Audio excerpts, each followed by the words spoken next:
The Dodge Slant-Six was never supposed to be legendary. It didn't win races, headline brochures, or anchor muscle car mythology. It was designed to start every morning, pull all day, and keep going long after common sense said it shouldn't. And somehow, that quiet mission turned it into one of the most durable engines America ever produced. Across farms, taxi fleets, delivery vans, and family sedans, stories repeated with eerie consistency.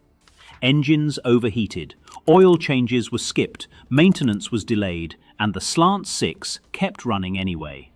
Cars rusted out around it, transmissions failed, interiors collapsed.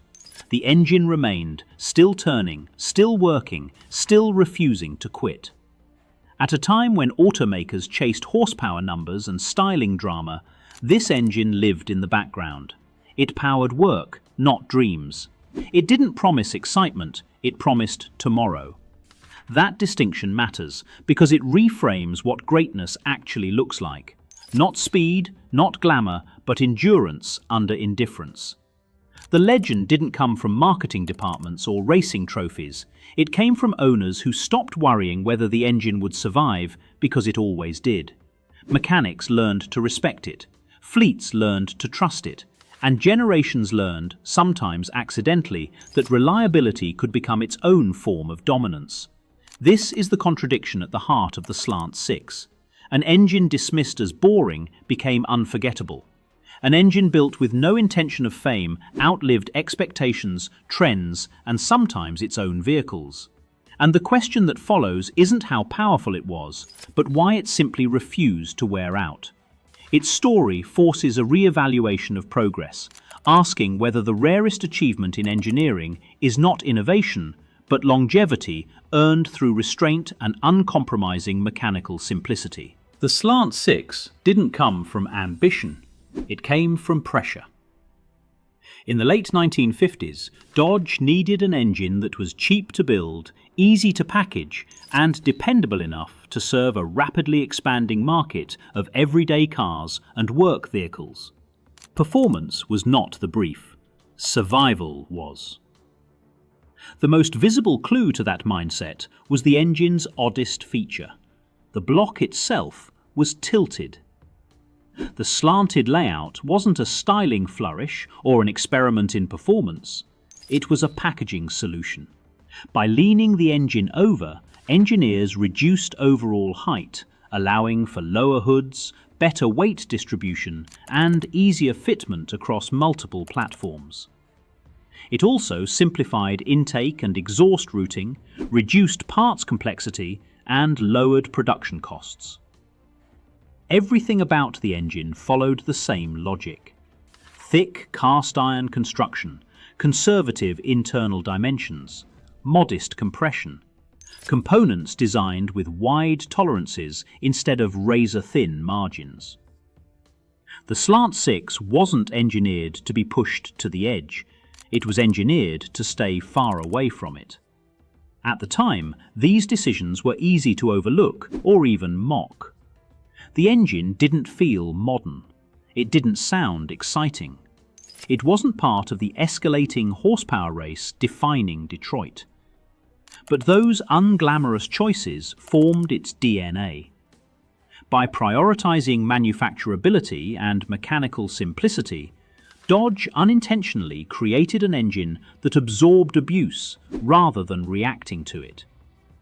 Crucially, nothing about this design aimed at legend. No one set out to build a million-mile engine.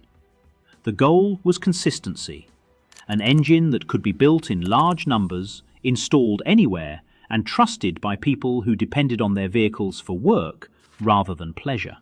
That's what makes the Slant-Six's later reputation so revealing.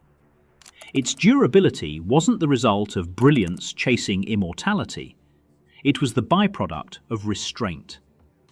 And those early, practical decisions, made quietly, without pride, would later explain why this engine endured long after more celebrated designs had disappeared.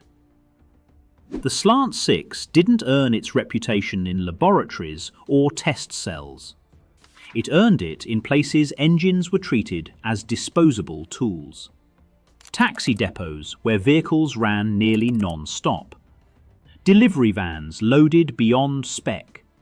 Farm trucks that idled for hours, then worked at full throttle. Daily beaters passed from owner to owner with maintenance records long forgotten. In these environments, care was optional. Oil changes were skipped. Cooling systems were neglected. Engines overheated, knocked, and kept going. What would have been catastrophic for many designs became routine for the Slant-Six. The abuse wasn't dramatic, it was cumulative. Long intervals without service. Cold starts every morning. High load, low sympathy, year after year. What made this remarkable wasn't that the engine survived one mistake, but that it survived a lifestyle of neglect. The Slant-Six became known as an engine you didn't worry about. It was expected to start, expected to run, and expected to keep doing so regardless of how little attention it received. Owners learned they could delay maintenance without immediate consequences. Fleets learned downtime was rare. Mechanics learned these engines came in for everything except internal failure. This reputation spread quietly, passed along through experience rather than advertising. Someone's old pickup still ran with the original engine. A delivery van crossed absurd mileage without a rebuild. A taxi finally retired not because the engine failed, but because the car around it did. Each story reinforced the same conclusion. This engine tolerated neglect better than it had any right to. At this point, the narrative shifts from engineering intent to lived reality. The Slant-Six wasn't just durable on paper, it was durable in the hands of people who asked everything from it and gave almost nothing back. And as the neglect grew more extreme, the legend grew more difficult to ignore. The question was no longer whether the engine was well designed, it was how far that design could be pushed before it finally gave up. The million-mile Slant-Six has always sounded like exaggeration.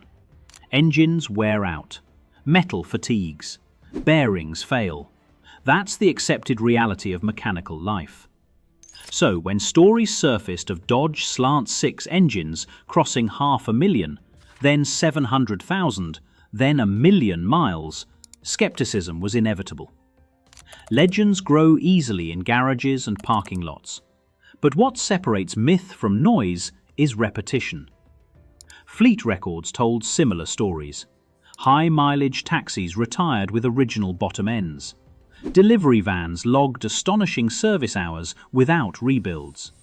Farm trucks accumulated mileage slowly but relentlessly, season after season, without catastrophic failure.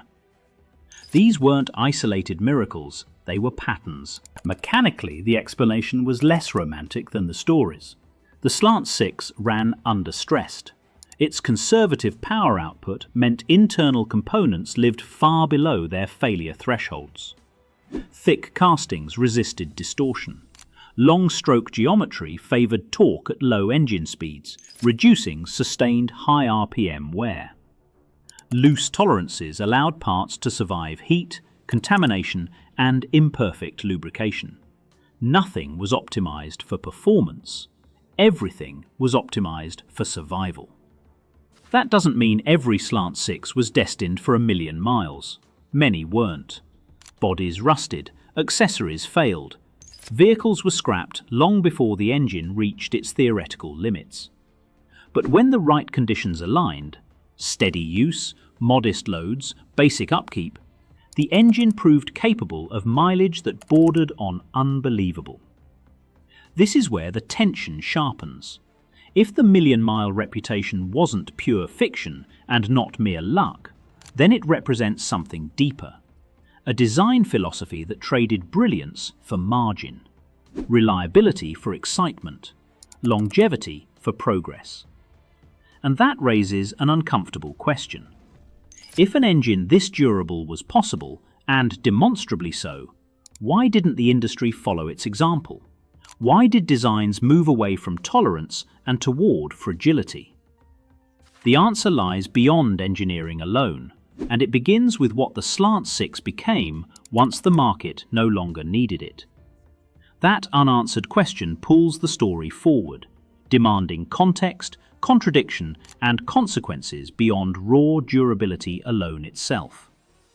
The Slant-Six didn't disappear because it failed. It disappeared because it succeeded too quietly. In an industry driven by replacement cycles, excitement, and visible progress, an engine that refused to brake created an unexpected problem. Owners didn't replace their cars for mechanical reasons. Fleets didn't budget for rebuilds.